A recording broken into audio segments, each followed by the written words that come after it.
Hello, everyone. I'm reporting on day 35 of 100 Days of Nice. I have been on the struggle bus. I will, however, have compassion for myself and compliment myself in that I have been doing well maintaining my other roles as now homeschool teacher and mother and chef and my typical family roles. I've also been engaged with my clients and following up with them and doing what I like to do there. However, something has had to give, and unfortunately, my social media presence has been that for the past several days.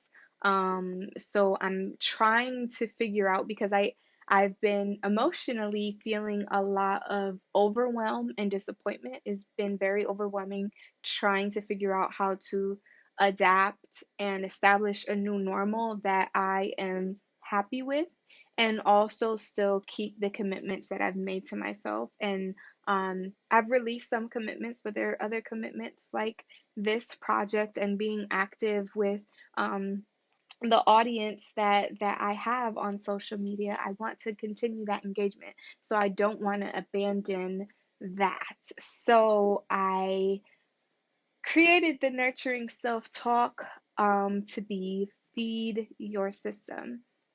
You must feed your system. I create, sustain, and feed my system. So, the definition of a system is a set of things working together as parts of a mechanism or an interconnecting network. While I was in graduate school, the thing, because the only other time, well, that's a lie. There have been many chapters in my life where I've felt the level of overwhelm that I feel now, but when I felt the level of overwhelm and I was able to overcome it successfully was in grad school, and I actually explicitly created a system to get me through all of the competing roles that I had. And it was this book, Getting Things Done, and this book, where he actually has like a book for purchase now, but back in the day, he had a downloadable PDF version. So the Pomodoro technique and getting things done is how I got through grad school with two children and a husband and moving to a new place and military and moving twice throughout that process. And being a therapist and having a research job and teaching and doing my coursework and all that other stuff, like these things kept me on track.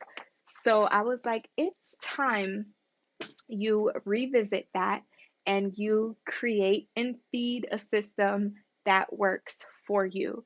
So my integrity practice was going back to the basics. I have like several bookmarks and like highlights and underlines here. So I've gone back to this book and started skimming it again. And then I went back to this. It's all tabbed and highlighted up too. And started rereading this again and creating um, well, I've always maintained the to-do list, but revisiting them more often. Like, what help is it to have to-do lists if you're not looking at them every day? So going through that, creating more of a system and implementing that, and ensuring that the things that are really that important for me to do are on there. Because sometimes I'll have a digital list, but then I'll have a list in my other notebook and just all kinds of unorganized. So the integrity practice was putting everything together in a centralized place, going back to the basics, figuring things out, having things more strategic, and having that system. So that is day 35. I got tired, and I'm still tired of being overwhelmed and feeling unorganized and all these things. And I know what I am capable of. And it's also frustrating to see that what I'm doing isn't necessarily a reflection of that. So, feeding the system, being aware of the system, very intentional in creating that system is what I recommitted my attention and energy to. So that's day 35. If you're interested in learning more about either of these, let me know in the comments and I could do a future video just breaking down the principles or techniques in either of them. So let me know, but I look forward to seeing you again soon. Bye.